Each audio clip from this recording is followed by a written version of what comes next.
Hello students, welcome to you in your physics class. मैं आपका physics teacher Pradeep Sharma. कक्षा 11 में बेटा हम लोग पढ़ रहे हैं वेक्टर्स।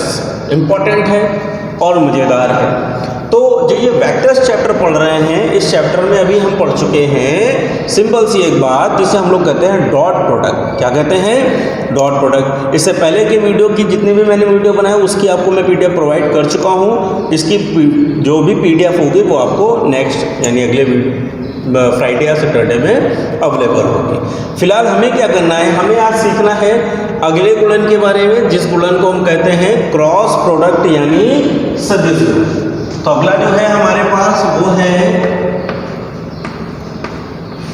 सदिश गुणन।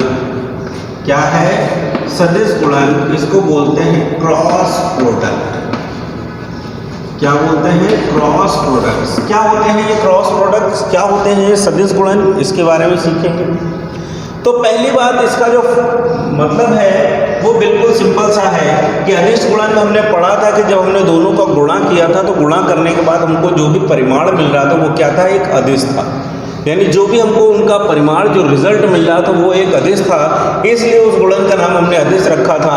अर्थात इसमें हमें जो गुणन मिलेगा वो कैसा मिलेगा? सदिश मिलेगा, यानी दिशा के साथ मिलेगा। तो ये गुणन बनेगा आपका सदिश गुणन। क्या बनेगा?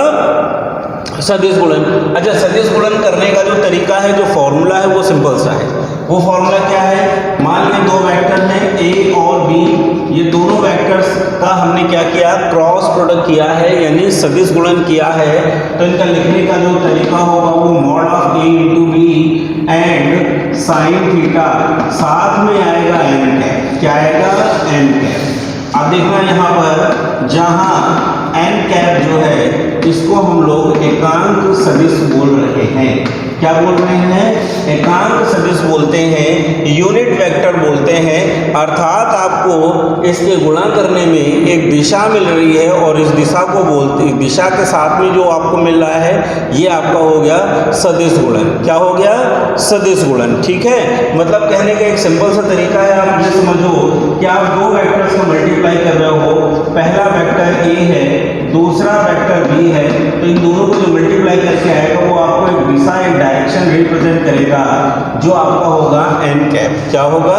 N cap. इसका परिमाण तो एक होता है लेकिन ये एक दिशा आपको बता के चला जाता है। अगर आपको दिशा बता के जा रहा है तो ये कैसा गुणन है? सदिश गुणन है। कैसा गुणन है? सदिश गुणन है। परिभाषा की बात कर लें, परिभाषा की ओर चलते हैं कि इसकी परिभाषा क्या होगी।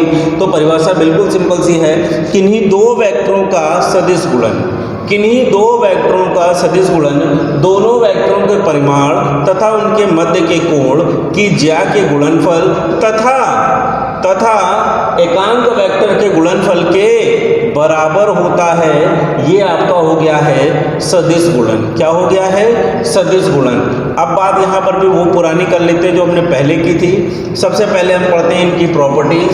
तो पहली जो प्रॉपर्टीज है वो सिंपल सी है। क्या होती है? सदिश गुणन क्रम विनिमय नहीं होता है। सदिश गुणन क्रम विनिमय नहीं होता है। क्रम विनिमय नहीं होता है। क्रम विनिमय का मतलब क्या होता है? क्रम विनिमय का मतलब होता है क्रम को बदलना।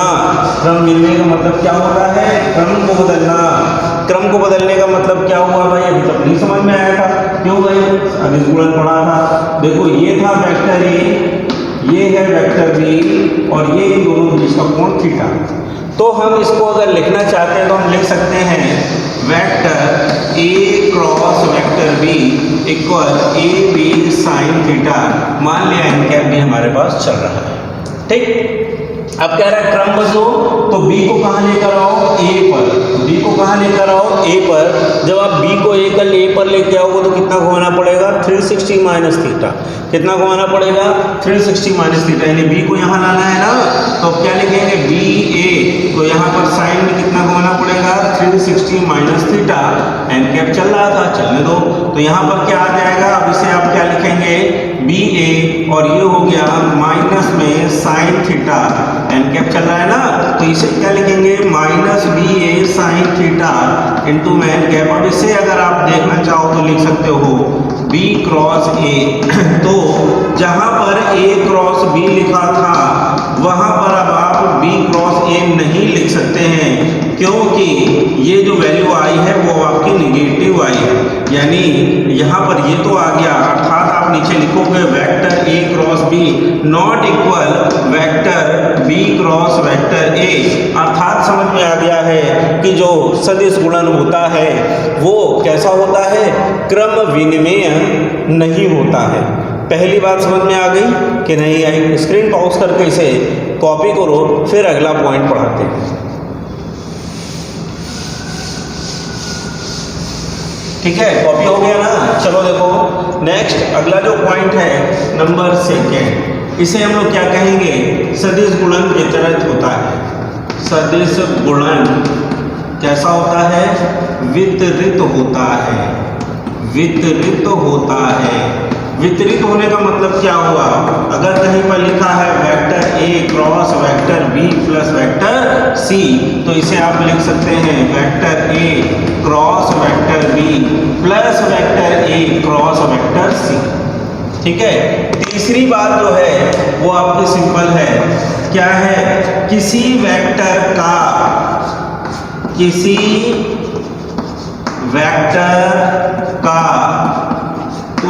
वेक्टर से, ठीक है, सदिश गुणन जो होता है वो याद रखना सदैव शून्य होता है। सदैव शून्य होता है। मतलब कहने का क्या हुआ कि अगर ए का ए से गुणा करें, बी का बी से गुणा करें, सी का सी से गुणा करें, तो यहाँ पर एक बात और लिख सकते हैं, किसी वेक्टर का उसी वेक्टर से समांतर सदिश गुणन। क्या लिख सकते हैं, समांतर सदिश गुणन जो होता है वो सदैव शून्य होता है। मतलब कहने का सिंपल हुआ कि वेक्टर ए क्रॉस वेक्टर ए करेंगे तो दोनों के बीच का जो एंगल है वो कितना आएगा, 0 डिग्री, और किसी का एंगल 0 है साइन में तो उसकी वैल्यू क्या होती है, मजार हो, क्या होती है, A square into 0 into N cap, यानी vector A cross vector A जो आएगा वो क्या आएगा, 0 आएगा। क्या आएगा, 0 आएगा। बात समझ में आ गई कि नहीं आई?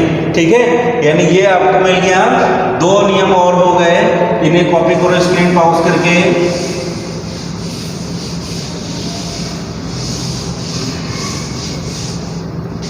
नेक्स्ट नंबर 4 पॉइंट है, किसी वेक्टर का अन्य वेक्टर के लंबवत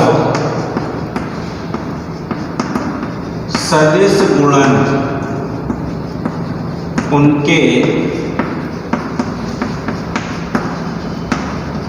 परिमाणों के गुणन तथा एकांक सदिश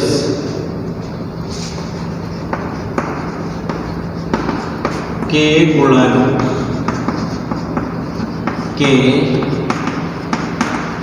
बराबर होता है। ठीक है, किसी वेक्टर का दूसरे वेक्टर से लंबवत गुणन, यानी वेक्टर ए क्रॉस बी कर रहे हैं और बता रहे हैं इन दोनों बीच का एंगल क्या है, 90 डिग्री है, तो लिखेंगे ए बी इंटू में साइन 90 इंटू में एन कैप। मतलब सिंपल सा हो गया है कि अब इसकी जो वैल्यू आएगी वो क्या आएगी, vector A cross B equal A B into में एन कैप। ठीक है, सिंपल सी बात हो गई कि दोनों का गुणा भी हो गया 90 डिग्री पे, और जो दिशा आ गई वो इन दोनों के गुणन के लंबवत हो गई। ठीक है, लास्ट एक और पॉइंट है जिसे हम लोग यहाँ पर बोलेंगे लंबकोणिक वेक्टरों का सदिश गुणन। ध्यान से देखना, लंबकोणिक वेक्टरों का सदिश गुणन।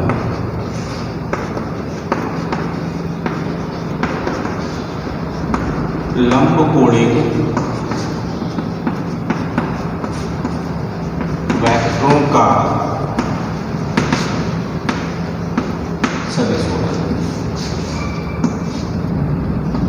ये जो है x, y और z, ये x एक्सिस, ये y एक्सिस और z एक्सिस। इस दिशा में जो चलेगा वो ax होगा, इस दिशा में चलेगा वो ay होगा, और इस दिशा में चलेगा वो az।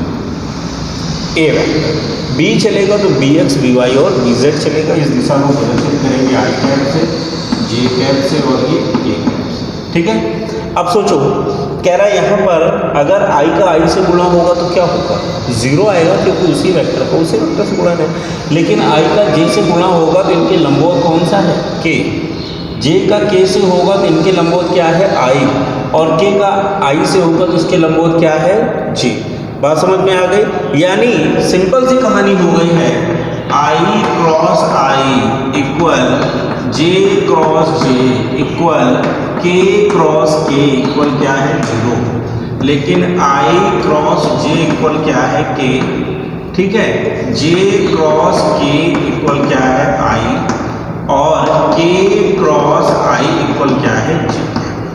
अगर मान लो इनकी दिशाएं बदल जाए, j क्रॉस i हो जाए तो माइनस का k हो जाएगा, याद है ना कि j cross k cross j हो जाएगा तो माइनस का i हो जाएगा, और i क्रॉस k हो जाएगा तो माइनस का j हो जाएगा। ठीक, अगर ये समझ में आ गया तो अब सिंपल सी कहानी ये है कि हम फिर दो वेक्टरों का गुणन कैसे करेंगे। तो देखो जरा, दो वेक्टरों का गुणन करने के लिए इसमें क्या करना है। दो वेक्टरों का गुणन करने के लिए मान लो आपको दो वेक्टर दे दिए गए। पहला वेक्टर दे दिया गया vector a x i cap, a y j cap, a z k cap. दूसरा वेक्टर b है, b x i cap, b y j cap, b z k cap.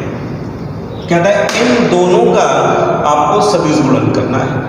तो भाई सदिश गुणन करो, i का i से करोगे 0 होगा, तो i का j से करेंगे तो k आएगा, j का k से करेंगे तो i आएगा। मतलब कॉम्प्लिकेटेड हो गया थोड़ा सा। अगर इस तरह से कॉम्प्लिकेटेड हो रहा है तो उसे सही कैसे करेंगे, उसका भी तरीका है।